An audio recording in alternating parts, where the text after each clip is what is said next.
सो आइल्स listening एक ऐसा module है जिसमें आप 9 बैंड अपने अचीव कर सकते हो, ठीक है। लेकिन सबसे बड़ी प्रॉब्लम जो आइल्स लिसनिंग में बच्चों को आती है उसे बोलते हैं डिस्ट्रैक्शंस, ठीक है।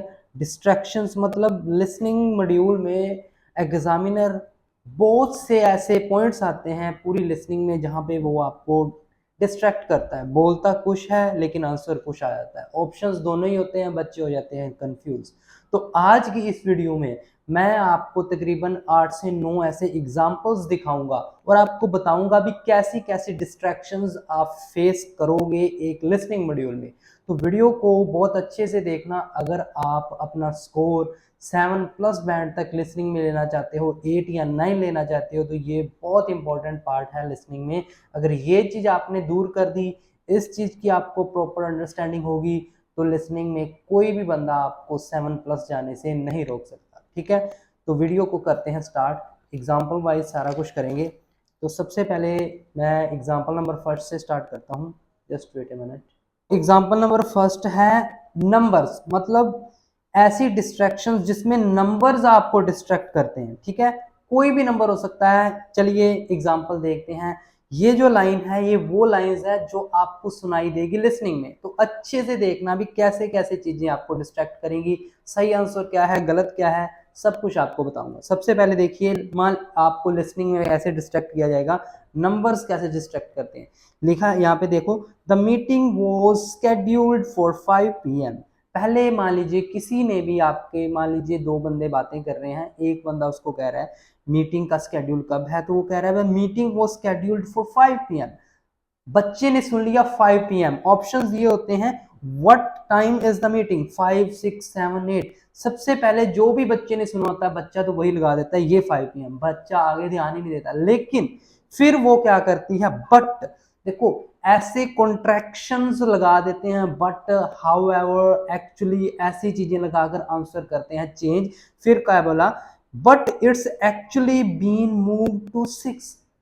पहले एक्चुअल टाइम था, स्केड्यूल टाइम था 5 PM, लेकिन उसके बाद उसने कहा भी ये तो भाई अब 6 पे मूव हो चुका है, मतलब टाइम हो चुका है 6। So correct answer is 6 PM not 5 PM। तो ये चीजें आप हमेशा अपने माइंड में रखो, कभी भी एट ए टाइम जल्दी जल्दी में या पहले बोला हुआ आंसर कभी भी सही नहीं होता लिसनिंग में। यही चीज आपको मेन सीखने की जरूरत है और इसी प्रकार के एग्जांपल्स आपको आगे देखने को मिलेंगे। तो ये चीजें हैं। नेक्स्ट एग्जांपल देखिए, example number 2, names.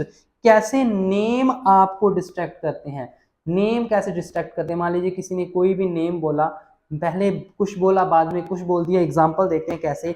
Can you book it under my name. तो कोई बंदा है वो बुकिंग करवा रहा है और वो कह रहा है भी आप इसे मेरे नाम पर बुक कर दीजिए किसी रूम को, दैट्स शर्मा, ठीक है। उसने कहा दैट्स शर्मा, फिर बोला oh no sorry use Verma instead. कुछ भी हो सकता है बच्चे, हो सकता है आगे वाले बंदे ने कुछ गलत सुन लिया, हो सकता है पहले वाले बंदे ने ही कुछ गलत बोल दिया। डिस्ट्रैक्शन किसी भी तरीके से हो सकती है, लेकिन एक चीज का ध्यान रखना, जब भी ऐसी कॉन्ट्रैक्शंस आती हैं, oh no sorry but however, ऐसी चीजें जब भी आती हैं, ऐसे कनेक्टर्स जब भी आते हैं, इसका मतलब ये है भी आंसर होने वाला है चेंज। तो करेक्ट आंसर पहले बोला हुआ शर्मा नहीं है, करेक्ट आंसर दूसरी बार बोला हुआ वर्मा है। जैसे what name will the booking be under, तो नेम था वर्मा नॉट शर्मा। तो ये चीज अपने माइंड में फिट कर लो भी, ऐसी डिस्ट्रैक्शंस आपको देखने को मिल सकती हैं। नेक्स्ट देखते हैं, नेक्स्ट इज प्लेसेस।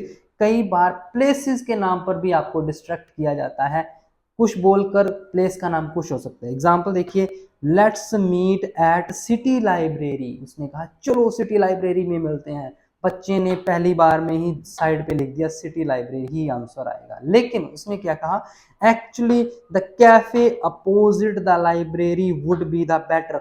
अब यहाँ पे बहुत से बच्चे क्या करते हैं, अच्छे से ध्यान नहीं देते, पहले लाइब्रेरी बोल दिया फिर लाइब्रेरी आ गया। बच्चे ने देखा कि 2 बार लाइब्रेरी आ गया है, ऑप्शन में भी लाइब्रेरी है, तो मेरा आंसर लाइब्रेरी ही आएगा। लेकिन अच्छे से थोड़ा सुनिए, थोड़ा सा अपने मतलब कंसंट्रेट करके सुनिए, उन्होंने सही आंसर क्या बोला है, actually cafe opposite the library would be better. उसने बोला है भी जो कैफे है ना अपोजिट लाइब्रेरी के वो ज्यादा बेटर चॉइस है, वो ज्यादा अच्छा है। तो लाइब्रेरी में नहीं मिलेंगे, सिटी लाइब्रेरी में नहीं मिलेंगे, कहाँ पे मिलेंगे? जो कैफे अपोजिट है लाइब्रेरी के। तो इस चीज का ध्यान दीजिए। So where will they meet, right answer is cafe opposite the library, not the city library. तो ऐसे आपको डिस्ट्रैक्ट कर सकते हैं वो प्लेसेस के नाम पर। चलिए नेक्स्ट देखते हैं। नेक्स्ट है फोन नंबर्स पर कैसे डिस्ट्रैक्ट कर सकते हैं। फोन नंबर्स पर कुछ बोल के कोई एक आधा डिजिट वो चेंज कर सकते हैं। देखिए, my new phone number is 9876543211 बोल दिया। फिर आ गया एक ऐसा कॉन्ट्रैक्शन जिसकी हमेशा आपको वेट करनी चाहिए, जिसे आपको हमेशा थोड़ा पेशेंस से सुनना चाहिए, एक बार में भी आंसर नहीं लगा देना चाहिए। फिर उसने बोला ओ वेट, अब पता चल गया मुझे भी आंसर होगा change. Oh no, actually, but, however, आपको पता चला भी ऐसे वर्ड आते हैं मतलब आंसर चेंज होने वाला है। वही बात है, I gave U A wrong one, it's actually 9876543212। तो लास्ट वाला जो डिजिट है इसने कर दिया है चेंज। तो इतनी सी बात से आपके नंबर कट जाने हैं अगर आपने ध्यान नहीं दिया। हो सकता है वो ना पूरा फोन नंबर ना बोल के ये भी बोल दे भी last digit is 2, it's not the 1। तो ये भी हो सकता है। तो ऐसी डिस्ट्रैक्शंस कैसे भी आ सकती हैं, पूरा फोन नंबर भी बोल सकते हैं, लास्ट नंबर भी बोल सकते हैं, उसको चेंज कर दो, रिप्लेस कर दो उसको 1 को 2 के साथ। तो ये चीजें आपको अच्छे से सुननी है। सबसे बड़ी चीज यही है भी, आप ये देखो भी वो कॉन्ट्रैक्शन वाला आ रहा है या नहीं आ रहा। ठीक है, नेक्स्ट देखिए example number 5। Example number 5, that is days of the week. मतलब डेज ऑफ द वीक पर भी आपको वो डिस्ट्रैक्ट कर सकते हैं। मतलब जो वीक के दिन होते हैं उसके नाम पर भी डिस्ट्रैक्शन हो सकती है। कैसे? देखिए, we plan the trip for Saturday. पहले इसने बोल दिया हमने एक ट्रिप प्लान किया, दो बंदे बात कर रहे हैं, तीन बंदे कर रहे हो सकते हैं। उसने कहा कि हमने एक ट्रिप प्लान किया है और ये है सैटरडे की। फिर आ गया एक ऐसा कॉन्ट्रैक्शन, ऐसा कनेक्टर जो चीज़ों को बदलेगा। But the train was cheaper on Sunday. वो कह रहा है यार ट्रेन तो संडे को चीपर है, सो लेट्स ट्रैवल देन। सो उस टाइम ट्रैवल करते हैं। और बच्चे यहाँ पे कंफ्यूज हो जाते हैं, यार सैटरडे भी बोल दिया, संडे भी बोल दिया। बच्चों ने ये नहीं ध्यान देना भी उसने बोला क्या है। अब एक बार ही वो सुनाएंगे आपको, बार बार तो बैक करके सुनाएंगे नहीं। तो इस चीज़ का ध्यान आपको देना है भी उसने बोला क्या है। पहले उसने सैटरडे बोला, फिर उसने कहा संडे। लेकिन संडे क्यों कहा?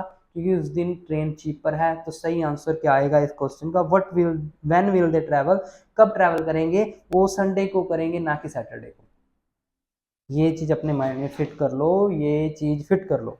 ठीक है, एग्जाम्पल नंबर आ जाए 6 एग्जाम्पल आएगा प्राइजेस। प्राइजेस के नाम पर आपको कैसे डिस्ट्रैक्ट करेंगे? पहले कुछ बताया रेट, फिर कुछ बता दिया। देखो, the ticket used to cost $15, but लग गया, but with the discount it's now $12। बड़ा क्वेश्चन गलत करते हैं ये बच्चे। कॉस्ट पूछा, कॉस्ट वाला ही क्वेश्चन होता है, what is the current price of ticket. बच्चे जल्दी जल्दी पीछे 15 वाले पे निशान लगा देंगे, आगे सुनेंगे ही नहीं। उसने कहा डिस्काउंटेड के बाद। बहुत से क्वेश्चन ऐसे आते हैं भी प्राइस इतना है, डिस्काउंट के बाद इतना रह जाएगा। या फिर वो ऐसे भी बोल सकते हैं इस पर इतने % डिस्काउंट है। वो थोड़ा सा आपको अपना मैथमेटिक्स अच्छा रखना होगा और आप उसका सही आंसर फिर लगा सकेंगे। तो ऐसे क्वेश्चंस प्राइस के नाम पर, डिस्काउंट्स के नाम पर, परसेंटेज के नाम पर बहुत से क्वेश्चंस आते हैं जो आपको डिस्ट्रैक्ट करेंगे और इसका ध्यान आपको खुद को रखना है। अब नेक्स्ट चलते हैं आगे। ये मेरे 3 एग्जाम्पल और पड़े हैं, लेकिन उससे पहले एक छोटी सी इंफॉर्मेशन मैं आपको दे दूं। 1 मेरा राइटिंग एंड रीडिंग का 15 डेज का बैच स्टार्ट होने जा रहा है। ये 15 डेज मैं आपको राइटिंग करवाऊंगा और रीडिंग करवाऊंगा। 15 डेज वही काउंट होंगे जिस जिस दिन क्लासेस लगेंगी। और मैं करवाऊंगा कैसे? हर दिन नया टास्क, मतलब जितने भी टाइप के टास्क 1 होंगे और जितने भी टाइप के टास्क 2 होंगे, हर दिन एक ऐसा टास्क लेकर आपको करवाऊंगा जो एग्जाम में आया होगा। और ये जो मैं टास्क करवाऊंगा without using complex vocabulary, without using any sentence formation.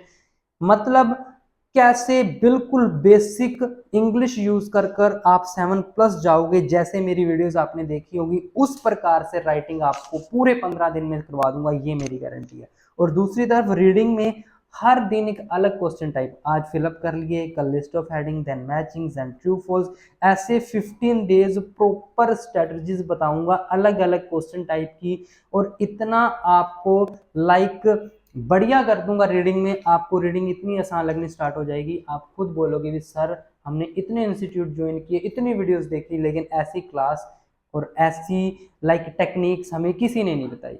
ये मेरी गारंटी है। 15 दिन बाद आपका जो लेवल और आपका जो स्कोर होगा आप खुद देखोगे, और ना ही आपको उसके बाद कोई वीडियो ना ही क्लास लगाने की जरूरत पड़ेगी। 15 डेज की फीस रहेगी 1500। डेली का रिकॉर्डेड लेक्चर मिलेगा, ठीक है, डाउट सेक्शन भी रहेगा, बीच में टेस्ट भी लेंगे, हर सिंगल चीज करवाई जाएगी। 100% ये चीज आपके लिए अफोर्डेबल और 100% वैल्यूएबल रहेगी। तो जल्दी कीजिए, सिर्फ 20 स्टूडेंट्स ही मैं क्लास में लूंगा, ज़्यादा बिल्ड नहीं करूंगा, ठीक है। 1 सितंबर के बाद कोई एडमिशन नहीं होगा। तो जल्दी से जल्दी आप ऊपर दिए हुए नंबर पर, या फिर मैं यहाँ पे नंबर लिख रहा हूँ, इस पर सिर्फ ओनली व्हाट्सएप मैसेज करना है, ओनली व्हाट्सएप, कोई कॉल नहीं, कोई कुछ नहीं, सिर्फ व्हाट्सएप मैसेज करो, आपको सारे कोर्स की सॉरी क्लास की इंफॉर्मेशन मिल जाएगी, और अब ज्वाइन कैसे करना है वो भी बता दी जाएगी। चलिए next, now 7th example is direction या लोकेशन के नाम पर आपको डिस्ट्रैक्ट कैसे किया जाता है। यहाँ पे लिखा है the office was originally on green street. पहले कहा कि ऑफिस जो ओरिजिनली कहाँ पर था, वो तो था भी ग्रीन स्ट्रीट पर, but it has now shifted to King Street next to the post office. लेकिन अब ये शिफ्ट हो चुका है, पहले था ग्रीन स्ट्रीट पे बट आ गया, लेकिन अब ये शिफ्ट होके किंग स्ट्रीट पे चला गया है। Where is the office now, it's now on the King Street next to the post office, जो कि पोस्ट ऑफिस से नेक्स्ट है। पहले सुन के जल्दी जल्दी आंसर नहीं लगाना, यही मैं आपको बता रहा हूँ। नेक्स्ट इज एग्जाम्पल 8 प्रेफरेंसेस, ठीक है। I thought of the ordering pizza, मैं जो सोच रहा था अभी पिज्जा ऑर्डर कर दूं, but everyone prefer pasta, so let's get then. यार मेरा तो दिल कर रहा था भाई पिज्जा खाते हैं, लेकिन ज्यादातर लोग क्या कह रहे हैं, नहीं पास्ता प्रेफर करेंगे। So what will they order, correct answer is pasta, not the pizza. Next is example 9 dates. Dates आपको कैसे डिस्ट्रैक्ट करती हैं, जैसे हर appointment was on 18th of the June, उसकी अपॉइंटमेंट कब की थी, 18 जून की थी। एक्चुअली नो, वही वर्ड आ गया, they moved it to the 19th, लेकिन अब उसने 19th कर दिया। 19th बोल सकते हैं, अ डेट आफ्टर बोल सकते हैं, 2 days आफ्टर बोल सकते हैं, जरूरी नहीं डेट ही बोले, ऐसे भी बोल सकते हैं। तो इन चीजों का ध्यान रखें भी डेट्स को कैसे वो कर रहे हैं। सो कब की है अपॉइंटमेंट, 19th जून की। तो ऐसे ऐसे वो आपको डिस्ट्रैक्ट कर सकते हैं। बड़े एग्जाम्पल्स मैंने अच्छे से ढूंढ कर आपको बताए हैं। तो अगर वीडियो अच्छी लगी हो, चैनल को करने सब्सक्राइब, वीडियो को लाइक करें, कमेंट जरूर करें, और क्लासेस का जैसे कि मैंने आपको बता दिया 1 सितंबर से स्टार्ट हो रहा है। So let's meet in the class. Message कीजिए अगर क्लास ज्वाइन करनी है। थैंक यू सो मच, मिलते हैं नेक्स्ट वीडियो में।